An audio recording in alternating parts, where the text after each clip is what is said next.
by the grave of Martin Ringo in Glen Rock, Wyoming. And I wanted to talk a little bit about his experience out here. Some people understand and know, it's been written about many times, that he accidentally discharged his weapon while he was out here in July of 1864. But sometimes we don't get the full story of what happened before that. So I want to take a look at the context here. So on July 27, his wife was writing, Mary Ringo. She says that they traveled some 15 miles and stopped on a creek. We find posted on a tree notice that the Indians have killed 6 men near here. We hear they've had a fight ahead of us. And she says they start to become uneasy and anxious. And so at that point, they had seen and heard about the Kelly-Larimer Incident at Little Box Elder Creek. And they do pass by the tragic scene of that massacre, as some people have used that word, or the murder. And they are really rattled by it. And so they begin doing a 24-hour guard shift, which the fatigue takes a toll on Martin Ringo. And he, at the end of a shift or at the beginning of a shift, when they're changing shifts, he's up early in the morning and he goes to get his rifle, and due to an accident at that point, he's tired. It discharges. Some records say that when it discharged, it went through his head and blew his hat up and off into the air as well, depending on who's writing the account and how dramatic they want to be about that. But that night, Martin Ringo's son, Johnny, who's made famous because of his exploits in Tombstone, Arizona, that night he had to take his father's position on guard duty. But he was only 14 years old at that point, and that was a big ask of him. Mary Ringo writes that first night, her little boy, who had been crying all day long, was exhausted, and he could not do that night shift guard duty.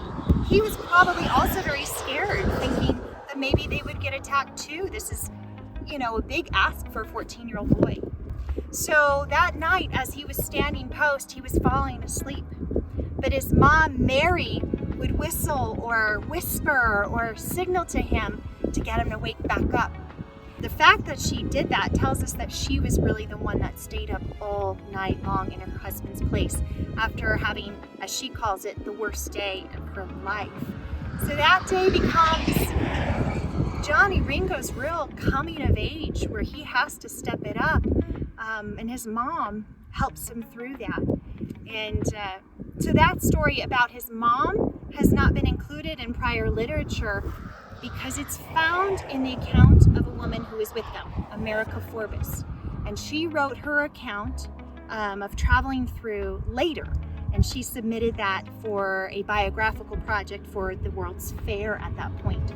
So now we have the full picture. We understand that Martin had his accident after being tired and scared. Johnny took over as the man of the house, but not really. He really struggled with that. So Mary's story and America's story together help us understand how little Johnny overcame that first step into being a man and taking over and taking care of his family at that point.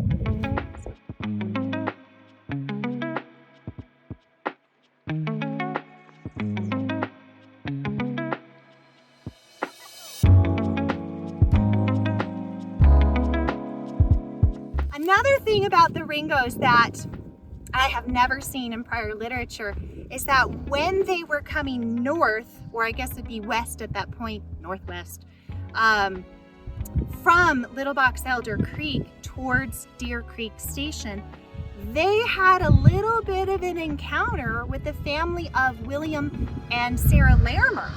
Sarah Larimer was part of the Kelly-Larimer Incident.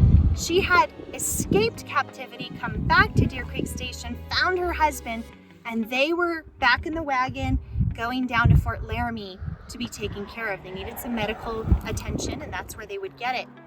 So while they were coming back down south or east, the Ringos ended up having an encounter where there was a little bit of a forested area between these camps, and someone got scared of something and shots were fired, and they thought, oh my gosh, the Indians are on us.